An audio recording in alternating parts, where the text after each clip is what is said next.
پڑھتے تھے اکثر نماز، جی بالکل. اس وقت کی کچھ یاد اگر کوئی ذہن میں محفوظ ہو، کوئی واقعہ ایک ایسا؟ بات مجھے ان کی بڑی اچھی یاد ہے کہ ایک دفعہ ہم نماز پڑھ رہے تھے، وہ جمعے کا دن تھا اور رمضان شریف کا آخری جمعہ تھا، جسے ہم قضا عمری کہتے ہیں اپنی جی زبان میں.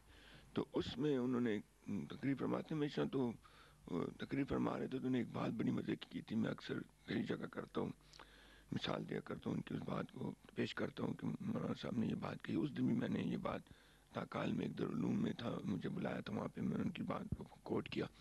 تو انہوں نے کہا تھا، اپنے خطبہ واز کر رہے تھے تو اس میں انہوں نے کہا کہ آپ سب لوگ یہاں آئے ہیں، جمعے کا دن ہے، رمضان شریف کا ہے، روزہ ہے آپ کو اور جمعہ پڑھنے کے لیے. تو ہو سکتا ہے آپ کے دل میں یہ ہو کہ ہم کتنے اچھے لوگ ہیں، ہم نماز بھی پڑھ رہے ہیں، روزہ بھی رکھا ہوا ہے، اور گرمی کے روزے تھے ان زمانے میں اور بڑے سخت روزے تھے. لیکن انہوں نے کہا کہ آپ ذرا سوچیں تو صحیح کہ آپ اس مسجد میں بھی بیٹھے ہیں، روزہ بھی ہے آپ کا، لیکن آپ کے بھائی باہر لوگ ہیں جو اس مسجد میں نہیں آئے، برسے سے باہر بیٹھے ہیں، جو نماز نہیں پڑھی. کئی بھائی ایسے بھی ہوں گے جنہوں نے روزہ نہیں رکھا. تو اتنی مہربانی کریں کہ آپ یہ سوچنے کی بجائے کہ آپ نے یہ کیا، آپ اللہ میاں کا شکر ادا کریں اور اللہ کے سامنے 2 نفل پڑھیں کہ پروردگار عالمین، آپ نے ہم پہ مہربانی کی، آپ نے ہم پہ مہربانی کی، کرم نوازی کی کہ ہم سے روزہ بھی رکھوا لیا اور ہمیں مسجد بھی میں بلوا لیا. سبحان اللہ. تو یہ اتنے مزے کی بات ہے کہ میں ہر جگہ کوٹ کرتا ہوں کہ واقعی اللہ کی مرضی کے بغیر کچھ نہیں ہوتا. اور وہ بڑے خوش قسمت لوگ ہیں جو کہ اللہ کے سامنے جھک جاتے ہیں، جو اللہ کے احکامات پر عمل کرتے ہیں. اور میں تو یہ سمجھتا ہوں کہ پھر ان کا ایک طریقہ جو تھا سمجھانے کا، وہ ویسے ہی طریقہ جیسے اولیاء اکرام لوگوں کو سمجھاتے ہیں، اللہ کے نیک بندے سمجھاتے ہیں. انہوں نے کبھی بھی کسی چیز پر زیادہ انسسٹ نہیں کیا، زیادہ ایسا زور نہیں دیا کہ بس ایک دم سے تم مولوی بن جاؤ.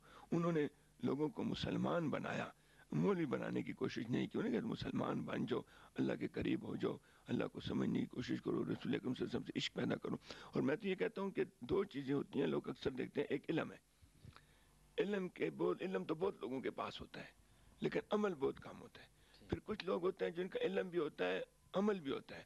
ان کے ساتھ ایک تیسری چیز ہے جس کو عشق کہتے ہیں، جی اور عشق بڑی زبردست چیز ہے، اور وہ عشق بڑے کم لوگوں میں ہوتا ہے. علم بھی ہوتا ہے، عمل بہت کم ہوتا ہے. پھر علم اور عمل اکٹھا بھی ہو جائے تو عشق کم ہوتا ہے. عشق والے کم ہی لوگ ہوتے ہیں. اور اس کے لیے تو میں یہی کہوں گا کہ ہمارے رحمان بابا نے کا ایک شعر ہے پشتو کا، انہوں نے کہا ہے گائندہ کلزار شاہ دا عشق یو ساز کی اوہ کی نہ خروار دا عقل انہیں دا عشق یا ودانا. اللہ. اور یہ عشق ہی ہے کہ جس پہ پھر علامہ اقبال جو ہیں تو انہوں نے انسپائریشن لیا ہے رحمان بابا سے. لیکن آج لوگ اقبال کو تو بڑا یاد کرتے ہیں، رحمان بابا کو لوگ کم ہی یاد کرتے ہیں. ہمارا ٹی وی ریڈیو جو ہے ہمیشہ اقبال کے ترانے گاتا ہے، رحمان بابا کو کوئی یاد نہیں کرتا. اگر یہ پنجاب سے ہوتے تو شاید اس کو بھی بڑا یاد کیا جاتا.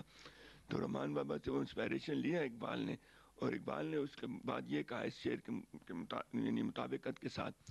اقبال کہتا ہے کہ بے خطر کود پڑا آتش نمرود میں عشق، عقل ماہ تماشا لبے بام ابھی. تو بس اتنا ہی فرق ہے کہ عشق کچھ اور چیز ہے، عقل اور علم کچھ اور چیز ہے. تو میں یہ سمجھتا ہوں کہ مولانا محمد امین شاہ صاحب، میرا دل یہ کہتا ہے کہ وہ علم کا منبع ہے. عقل اللہ نے بہت دی ہے، علم، عقل، عمل اور اس کے ساتھ عشق، یہ ساری چیزیں جو اکٹھی ہو جائیں تو تبھی کوئی اولیاء بنتا ہے. اور میں سمجھتا ہوں کہ اس سب کو دیکھ کر میرا دل کہتا ہے کہ وہ اولیاء ہیں، اللہ تعالیٰ کے ولی ہیں، اللہ تعالیٰ کے نیک بندے ہیں. اور اللہ تعالیٰ ان کو زندگی دے صحت و تندرستی کے ساتھ کہ ہم ان سے یہ لوگ جو ہیں وہ وہاں جائیں اور اپنی پیاس، اپنی تشنگی وہاں بجھتی رہے. شکریہ، مہربانی.